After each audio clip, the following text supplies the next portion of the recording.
देंगे।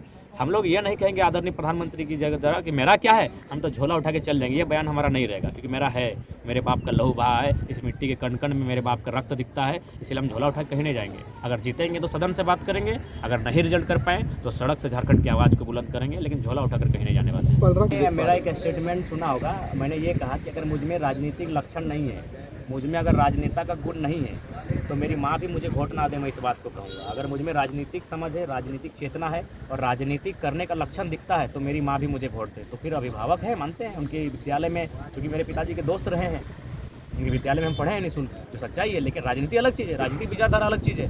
क्या मतलब? चूँकि जब 2 साल पहले हम लोग आंदोलन की शुरुआत किए थे, तो यही धनबाद बोकारो का वो सीमा था, और उस समय का हम लोग को आभास नहीं था कि हम लोग राजनीतिक पार्टी के रूप में अपने आप को स्थापित करेंगे।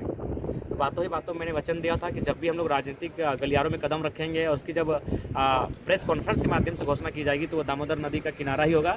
और बिल्कुल आज हम लोग तेलमोजो ब्रिज के ठीक सामने धनबाद बोकारो की मिड पॉइंट पर खड़े होकर आज हम लोग प्रत्याशी का चयन करने के लिए आए हुए हैं। हालांकि लोकतांत्रिक ढंग से हम लोगों ने प्रत्याशी को चुनने का प्रयास किया और सभी को रायशुमारी करने का अवसर दिया। कोई लोग ऐसे हैं जो इच्छा रखते हैं लोकसभा चुनाव लड़ने का, उनको भी हमने प्रीफर किया और फाइनली 12 नाम हमारे पास आए, जिनमें 4-5 नाम से हम लोग सहमत हुए। और योग्यता क्या रखी है आपने? अपने योग्यता पहले 2 साल से कंटिन्यू आंदोलन का में जुड़ा होना, क्योंकि धनबाद बोकारो में योग्यता पहले रहेगी कि आप आंदोलन से कितने जुड़े हैं, एक्टिव मेंबर कितने हैं, और सबसे पहले बात आंदोलन में आप कितना समय दिए हैं, ये सारी अगर हम देखें तो आपकी बातों को सुने तो कभी 2 सीटों से तो कभी 5 सीटों से लड़ने की बात कर रहे हैं, तो क्या योग्य लोग आपके दलों में कम है? लेकिन योग्य लोग कम नहीं है, एक्चुअली है कि फेस वैल्यू होती है। और लोकसभा का चुनाव बहुत बड़ा चुनाव होता है, मुखिया का चुनाव नहीं है। योग्य बहुत हैं, पीएचडी करने वाले हैं, एलएलबी करने वाले हैं, मासकॉम करने वाले हैं, एमटेक करने वाले हैं, एमफिल किए हुए लोग हमारी पार्टी में हैं। और आपको बताना चाहेंगे, पढ़े लिखे युवाओं की पार्टी है। लगभग 6 लोग हैं हमारे जो केंद्रीय कमेटी में जो पीएचडी कर रहे हैं, आईएसएम से पीएचडी किए हुए डॉक्टरेट लोग हमारी पार्टी में महासचिव के पद पर हैं। पढ़ी लिखी और योग्यता की कोई कमी नहीं है, बस ये है कि फेस वैल्यू और जो भी कारण अगर हम देखें तो बीजेपी के तरह आप भी फेस वैल्यू पर ज़्यादा ध्यान दे रहे हैं। देखिए, लोकसभा का चुनाव आपका फेस वैल्यू मायने रखता है, क्योंकि हर एक गांव तक जरा वहाँ तो नहीं प्रचार के लिए जा पाएगा, वहाँ उस कैंडिडेट का फेस वैल्यू मायने रखता है।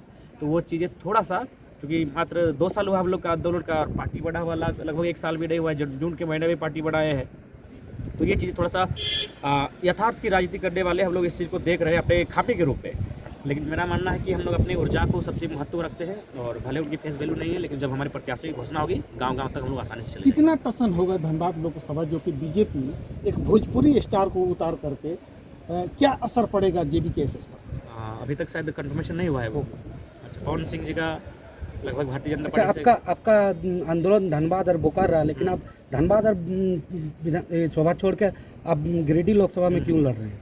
बिल्कुल, आपकी बातों में पॉइंट है और मेरे सवाल का जो उत्तर होगा उसमें भी पॉइंट है। लड़ने का रीज़न ये है कि मेरा जो खुद का वोटर आईडी है, जब हम खुद बात करते हैं कि भाई जिनका यह वोटर आईडी रही, जो लोग इस क्षेत्र के रहे हुए लोग लड़ते हैं, तो मेरा खुद का वोटर आईडी गिरिडीह लोकसभा में, मेरा गांव, मेरा प्रखंड, मेरा पंचायत, मेरा विधानसभा, मेरा लोकसभा गिरिडीह है।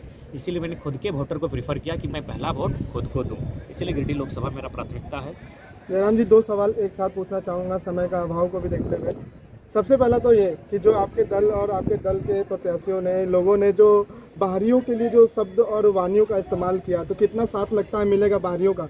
दूसरी बात कि अगर हम तब की बात नहीं कर रहे हैं कि आप हार जाते हैं, तो मैं तब की बात करता हूं कि अगर आप जीत जाते हैं तो आप किस गठबंधन को साथ देंगे? आप इंडी गठबंधन का साथ देंगे या एनडीए गठबंधन का साथ देंगे? देखिए, सबसे पहली बात है, उस समय 2 चीज़ें होंगी।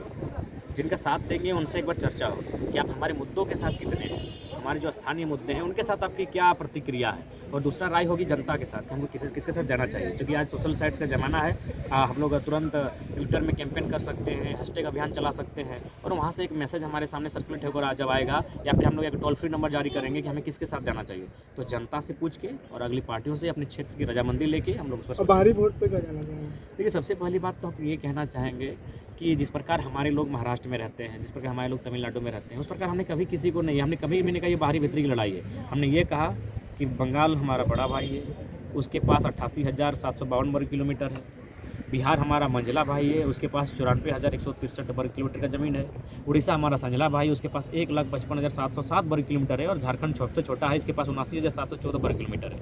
अब मेरा सवाल ये है, अभी देखिए कल का रिजल्ट है, 61 में से 39 यूपी बिहार के हैं। बताइए ये अन्याय है कि नहीं है? ये भारी भरकम लड़ाई नहीं है भैया। कुछ लोग हैं, कुछ लोग नहीं, हमारे बड़े भाई हैं।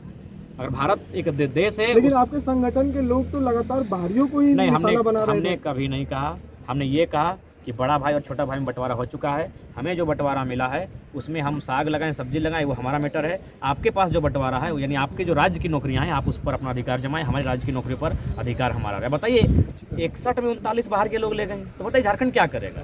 यहाँ के लोग अपराधी बनेंगे, यहाँ के लोग कोयला ठेलेंगे, यहाँ के लोग बालू ठेलेंगे, क्या करेंगे यहाँ के लोग? आप ही बताइए। ये कहाँ से समय किसी भी दृष्टिकोण से उचित नहीं है। भारी हमारी- वोट मैटर करेगा ना चुनाव में? देखिए मैटर करेगा, लेकिन हमारा स्टैंड क्लियर है भाई, हम लोग स्थानीयता पर हैं। ऐसा नहीं है अगर महाराष्ट्र में किसी झारखंडी के वोटर कार्ड है तो वो जाके चुनाव लड़ता है, वो महाराष्ट्र किसी नेतृत्व को स्वीकार करता है। तो ये चीज़ें होनी चाहिए। लोगों का साथ मिलेगा? अब बिल्कुल मिलेगा। जो दबे कुचले लोग हैं, शोषित पीड़ित लोग हैं, उनका भरपूर हमें साथ मिलेगा।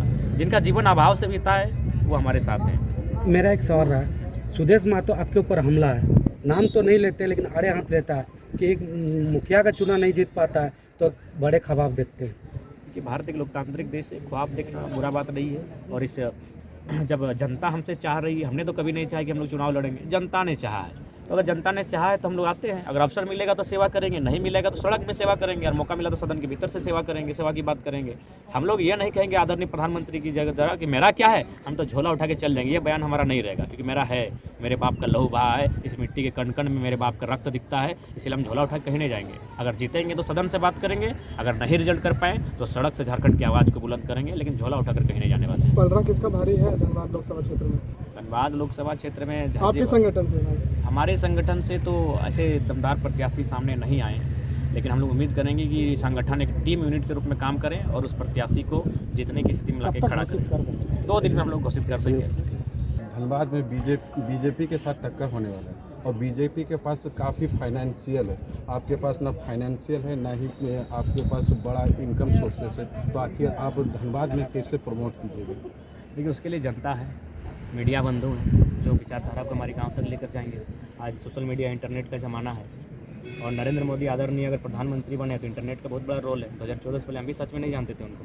2014 में उनसे हम परिचय हो पाए कि वो 3 बार के मुख्यमंत्री हैं, जबकि उससे पहले नहीं जानते थे। तो इंटरनेट का ज़माना है, हम लोग इंटरनेट हमारा सहयोग करेगा। इंटरनेट के भी साथ साथ हम लोग ग्राउंड पे भी हैं। आज लगभग 12 करोड़ 37 लाख का मुआवजा मायने हैं 6 महीना में, हम लोग ग्राउंड पे। इंटरनेट और आईटी सेल कभी कभी अफवाहों को भी इतना बढ़ा देता है कि झूठ को भी सच बतला देता है। जी, ये सत्य तो ये है। फिर कैसे होगा? उसके लिए हमारी एक विशेष टीम रहेगी और वो उन चीज़ों को हैंडल करेगी, टेक ओवर करेगी। सर, आपने गिरिडीह के लिए जगह चुने कि वहाँ से आप लोकसभा लड़िएगा, और जेएमएम अपना उम्मीदवार के रूप में मथुरा प्रसाद महतो जी को दे रहे, जो कि आपके अभिभावक स्वरूप भी रह चुके।